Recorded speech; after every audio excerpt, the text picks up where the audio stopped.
Hi, I'm Melody. Welcome to my channel, Making Melody Crafts. Today, we're gonna get organized. So hit that subscribe button and let's get started. We are here in my craft room and these are the cabinets that are behind me when I'm crafting. What's inside of there has just gone completely out of control. Let's take a look. Check it out. So that top shelf that you see is only 7 inches deep and the bottom is about 12 inches deep. I previously was keeping my sewing machine in there and it was very awkward. So I don't really know what I'm gonna do with my sewing machine right now, but it's not going in there. In order to organize anything, you know what we gotta do. We gotta pull this all out of here. Then near the end of the video, I'll show you something else in my other choices for organization for this cabinet. Some of the supplies are already out of there. I've got some books out that I put here on a little tray. So these are all of my envelopes and I buy envelopes in bulk. I'm just gonna go ahead and put those down. So over here I have some 3M hooks and this is working really well. I think we're just gonna keep working on the top shelf and then I'll go to the things on the bottom. Okay, so here we are. I got my chair because I'm gonna be here for a while.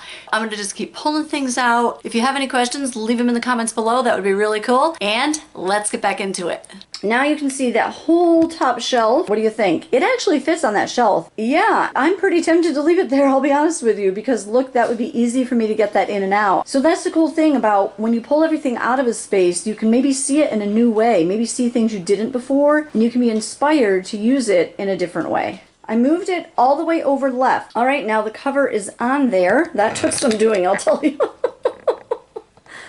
That was some exercise there, getting the cover on that. Now on the top, next to the sewing machine, I've got all of my envelopes. Now I'm going to put in some of these. I get this from clearbags.com. I really like these, and these are just clear little plastic pouches that I use for the envelopes. As you can see there, that's labeled. I just have clear sleeves on there, and then in case I wasn't going to store this that way, I also have it on this side. So I just measured the whole length of that top shelf there, and that is almost 60 inches long. That's what's holding, again, all the envelopes, the clear sleeves, and then on the end are the ones that are just a store-bought card in case I ever needed one, which I don't grab from there. I make my own because it's what I do. And you know what I'm thinking? Why am I wasting 12 inches of space for all of those cards that are rarely used? So I think I'm going to go through that and I'm going to shorten that by, what do you say? My goal was to reduce what I had by half. It looks like I did not, but actually I found some more cards. But all of the cards that I'm giving away, there's about 100 cards. You know what?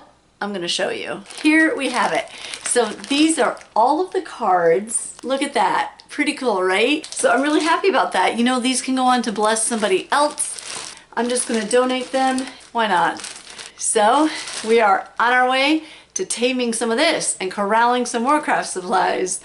All right, it's actually the next day, but we're gonna continue to work on the cabinet. So let's get back into it. We've got that upper shelf pretty well organized. So now let's attack that bottom area. Figure out what we have, let's pull it all out, let's see what's there, and get into it. Usually go left to right, but I'm just gonna mix it up today. Let's just grab right from the middle there. That's a cool thing. When you're organizing, I think one of the neat things is sometimes you find stuff that doesn't even go there, it's supposed to be in another place.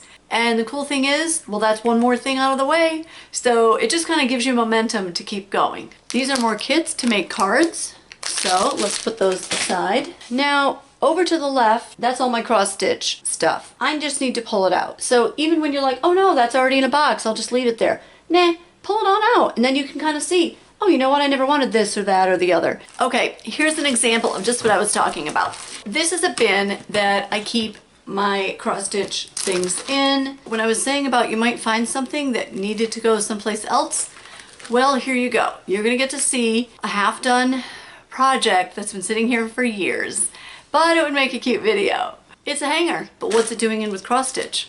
I don't know. I'm gonna put that aside, just like that. But I'm just gonna quickly go through this bin and see if I see anything there that needs to go someplace else. And this bin is large enough, so I really don't need anything larger, but sometimes you have to consider that. Like, you know, maybe I just need a little more space. But now I've got all of this with all the different cross stitch things in here that I want for now. And whenever you're organizing anything like this, go ahead and just take a quick look around and see if you see anything else that needs to go in there with all of that stuff. This is like I want it now. I'm gonna go ahead and put the lid on. If I find something else that belongs in here, I'm going to put it away. Even if I don't have time to get it in here, I'm gonna at least get it in the cabinet so that it's close to where I want it. Okay, now I've got 8 things of cross-stitch fabric. Do anybody know what that is? It's the perfect size for me to put these in. So I'm gonna do that now. We've got all of those in there. Now I don't have to worry about them falling all over the place when I'm getting into my storage cabinets here. Pretty psyched about that. I'll give you my favorite tip in a little bit, but I just think if you're already working on it, take a quick glance around, see if there's another way you can store something. If you do want to keep it, try to make those decisions. You know, do I really want this? Do I really want to keep it? Do I really enjoy it? So ask some of those questions, and then maybe consider letting something go if it's not, you know, of use to you. All right, so pausing and taking care of something like that cross-stitch fabric isn't always something, sorry, my hair's in my face, isn't always something that I would do. Sometimes it's just good to get everything out and then slowly go through it, you know, one at a time or one category at a time, grouping like things together. But since that was something that was bothering me for a while, I did it. Doing that gave me a little bit extra motivation, a little bit of extra energy to keep going. So if you see something that you think you can just kind of make some decisions on pretty quick and get it done, go ahead and do it because it's going to help you in the long run. Okay, now I'm scooching myself back here. Now we're going to be into this cabinet here on the end. Quilter's Rule. I just found an old book. Okay, this isn't about organizing, but I find this kind of thing just so special. It's such a neat thing to find. In this old book, there's a letter from 1935, November 22nd, 1935. It's long, but I would love to read it to you.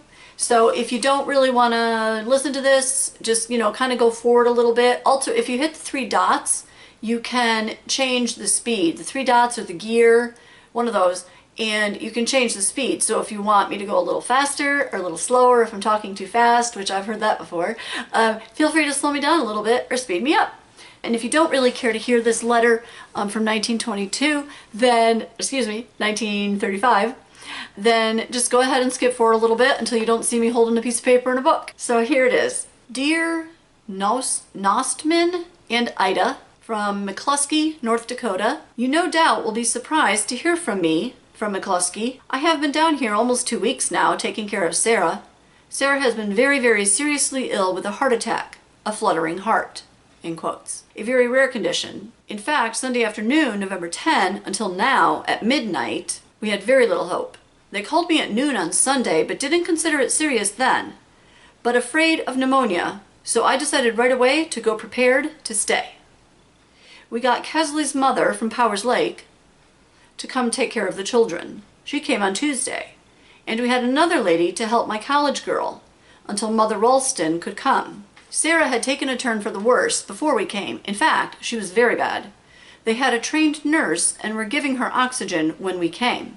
Leslie wired Lydia and Andy and Roy about midnight on Sunday, November 10. The next day, we called in another doctor from Drake in consultation.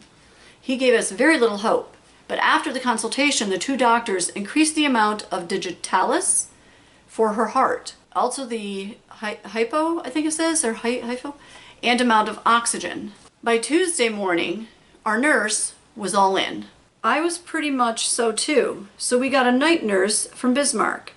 She stayed there 3 nights. After that, the other nurse stayed 1 more night, and a half of the next.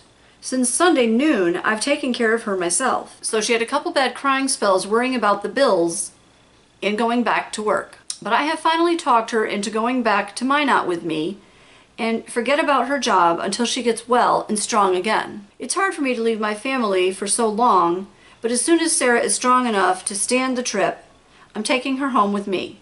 Then I can look after her and... oh, okay. Sorry, I'm trying to read the handwriting. Then I can look after her and marry Helen and my own family too. Mother Ralston had to go home Wednesday, so we have another lady there. Leslie is still at Watford City and expects to be better by next week. Lydia called us from Texas. Wow, 1935. And asked about Sarah. It was nice to hear her voice.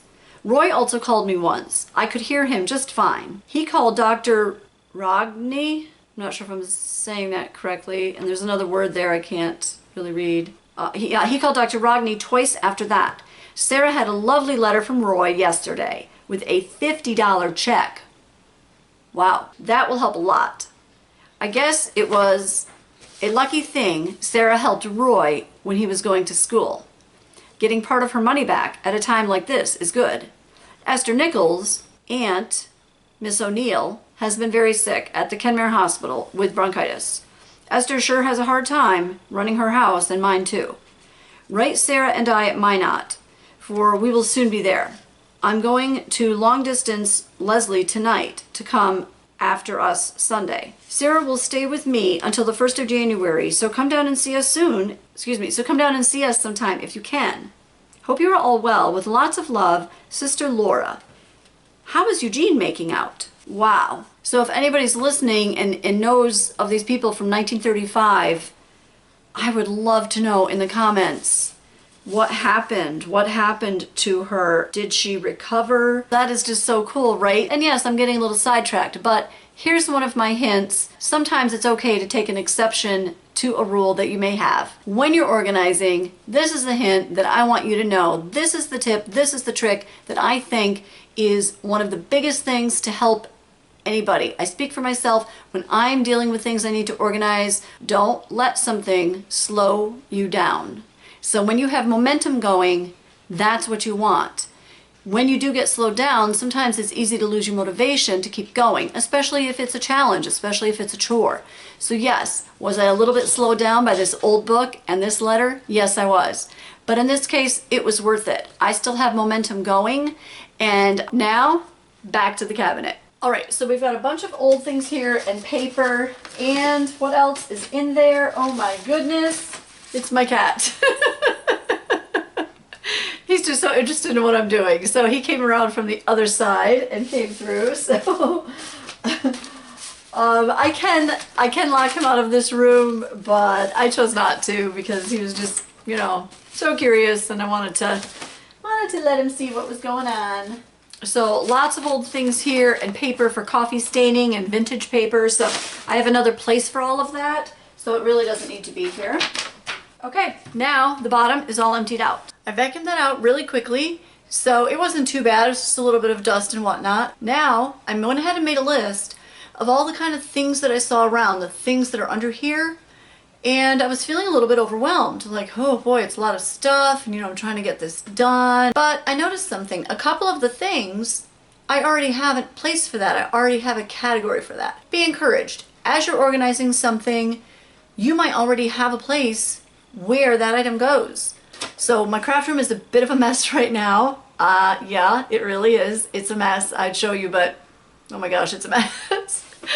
So that's okay. That's part of organizing. When you pull it all out, it gets a little worse before it gets better. Just hang in there. It's gonna get better. This video is really something else. Wow. So something you reach for all the time, try to put that in a place where it's easy to find. There aren't other things in the way. And it's easy to get to. Maybe it's just easy to access. So I'm going to figure that out now. But right now, my flip-flop is stuck on this cabinet behind me. So I've got to free my foot from that. So I'm going to do that, and I'll be right back. Okay, I managed to get my flip-flop and my foot out of the whole cabinet thing where I was kind of stuck there. Just a little something to make this video more fun, right? And if you're learning something or you're having some fun, go ahead and click that subscribe button. That would really help me out. All right, I'm backing up. Here we go.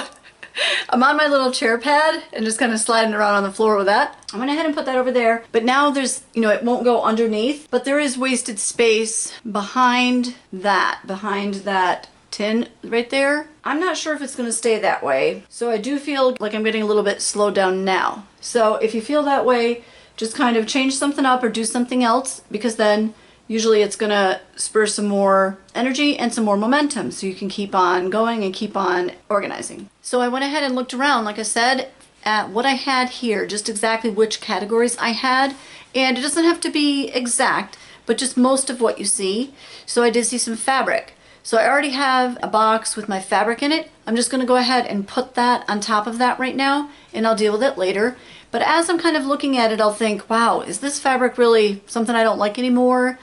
Or I just don't want to use it for whatever reason. So I'm going to be thinking that as I'm putting it away. So I'm going to go ahead and do that now. The 5 categories that I managed to work out of what I have that needed to go kind of someplace else, it was jewelry, stuff, and bags, then craft books, thread and fabric. So again, we got the thread and fabric taken care of. That jewelry item went with the jewelry thing.